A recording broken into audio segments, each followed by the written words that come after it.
Hello, beautiful people. Ryan Hamer here, your friendly neighborhood credit coach.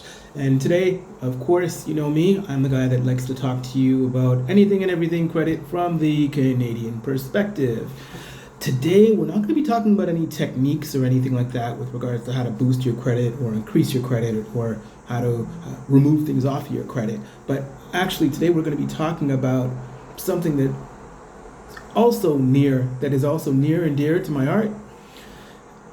It's not just about those three numbers. It's not just about your credit score. It's not just about what's on the credit score. It's also about your mindset.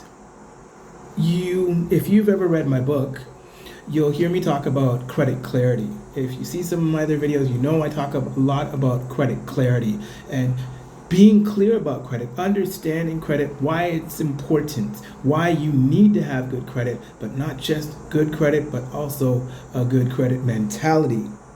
It's up in your head.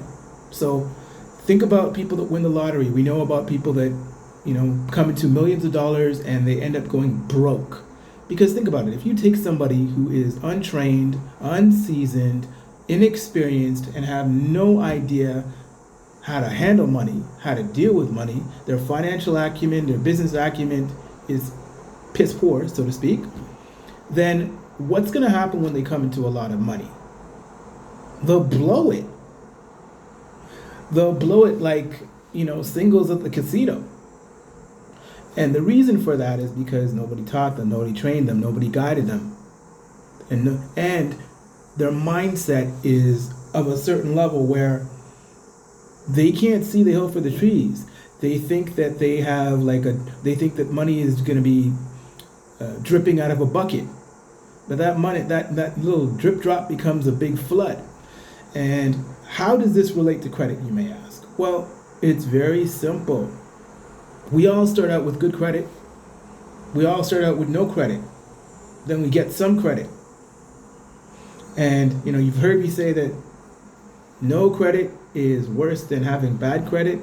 But at the beginning of your credit career, the beginning of your credit journey, that's not necessarily the case.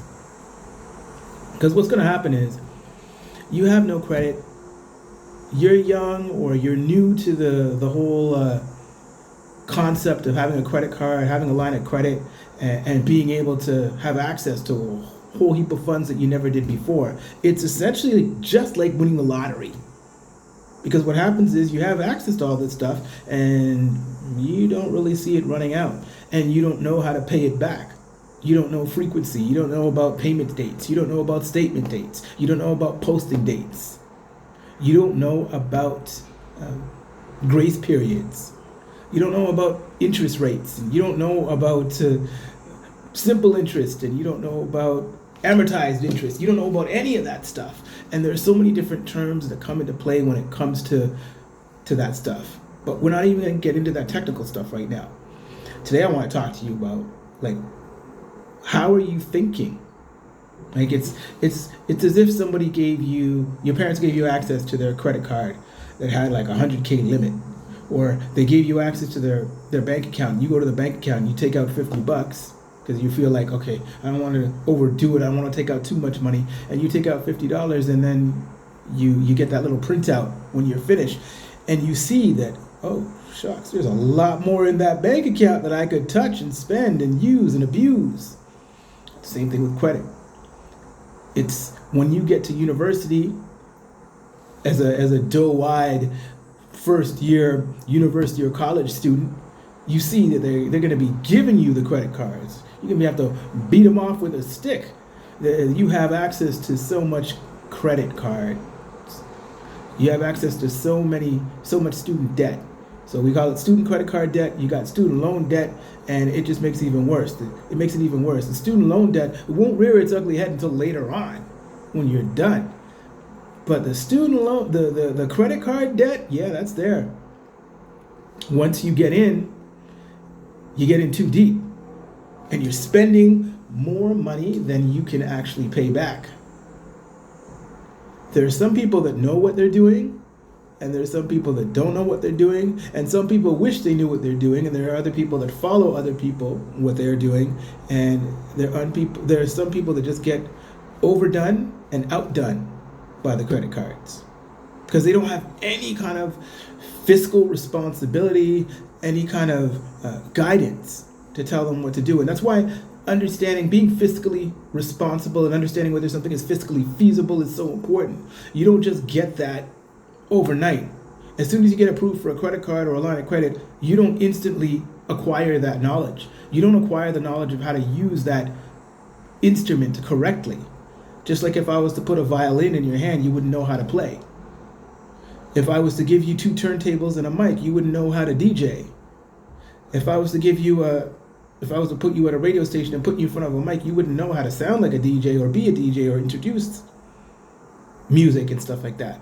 So when you're put into a situation where you have access to an abundance of credit and money and resources, not knowing what to do can be to your detriment. It can definitely hinder you and hurt you. And then when we're talking about the mindset, well, okay, I know about money. I learned it from my parents. So what did you learn from your parents? That's the question. Sometimes you have your parents and their money mindset isn't the greatest either. You got a big brother or a big sister and their money mindset isn't the greatest either. Maybe your father wasn't around to teach you about credit clarity, or perhaps your father was just as bad with money. In a relationship, sometimes it can be very difficult when you have 2 people that are both bad with money. And how does that happen? Because these conversations aren't initially had when you get with somebody. You're dating somebody. You don't see how good or bad they are with money on the first date. You just see whether they pay or not. Maybe you do it Dutch. You watch for the person to grab their purse, watch for the person to grab their wallet, and they pay for the meal, but you have no idea what the balance on that credit card is, or whether they're actually kiting and they got 10 credit cards and they move the balance from one credit card to the next credit card, to the next credit card, to the next credit card, to the next credit card, to the next credit card, and they do this, they play this little game of Jenga between their credit card statement dates and due dates and stuff like that. So you have no idea whether they're fiscally responsible. You're already caught up with other stuff, looking at how handsome that person is or looking at how pretty that person is and where the date is going to lead to the end of the night. You're not looking. You have no idea how this person is with respect to handling a checkbook. And these are things that maybe your parents don't teach you. And with regards to what to look for in another person, you're looking at that person, whether you're physically attracted to them, whether they're nice or whether they're narcissistic or whatever, but you don't know whether they are fiscally responsible. That's a big, big thing. And sometimes a lot of people don't find out till it's too late. You end up getting with that person, you end up being boyfriend and girlfriend, boyfriend and boyfriend, hey, it's 2021, it's whatever, right? You end up getting with that partner, you end up marrying that person, and then you end up clashing because you realize that, hey, that person has no idea how to handle money. Because their mentality of dealing with money is like, okay, wait, you're seeing all these past due bills come. Because I had a friend, and she was going out with this guy, and then she moved in with him, and then she saw this mail, like he had all this mail and stuff hidden under the mattress, and it was bills upon bills upon bills. And then more bills came, and she said to him, what's going on? What's all these bills here? He's like, oh, they're only due. They're not past due. So in his mind, it hadn't gotten to that point yet where he really had to scramble and pay these bills.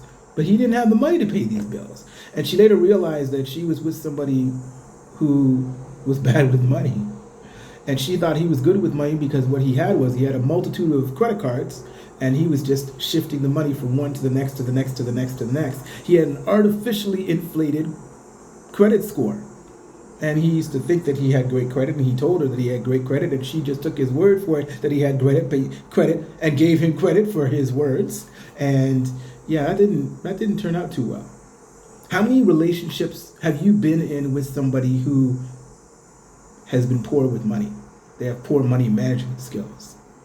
The mindset of their mindset is one such that they think that they are entitled to additional credit cards.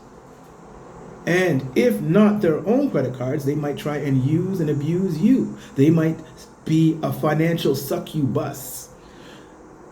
They might just try and suck you of all your good credit, your good name, your reputation.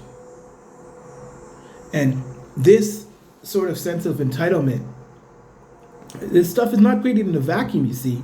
This stuff comes from the person's mentality, right? How have they grown up? What have they seen? Have they seen their mother spending money wildly? Have they seen their father with multiple credit cards? And do parents, because my background, my parents are from Guyana, right? So in the Caribbean households, parents don't really, kids are to be seen and not heard, and they don't really share their financial struggles and how they're paying bills and what they're doing to pay stuff. And, pretty much a kid is seen and not heard. We only hear about that stuff when it comes to, hey, I just bought you that. I spent X amount of dollars on that. So make sure you take care of it. Make sure you don't lose it.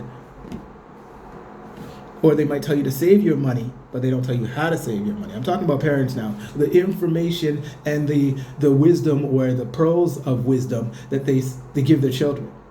So we are all accustomed, and we are all, I don't want to say victim, but we are all susceptible to our societal environments growing up. So if every one of us had a rich uncle or a rich auntie, somebody that would stuff money into a mattress or bury it in a box in the backyard, somebody that had money in all sorts of different places, and you never knew how they did it. You never knew what they did to acquire that wealth.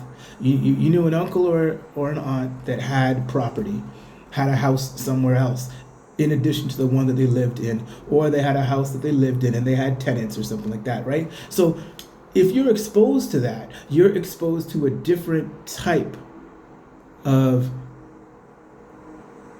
financial clarity, right? So you have a rich relative who knows how to handle money, who knows what they're doing, and you're seeing that stuff. You're exposed to that individual who's good with money, and it rubs off on you. Certain little nuggets, certain things that they may say to you may come to you, and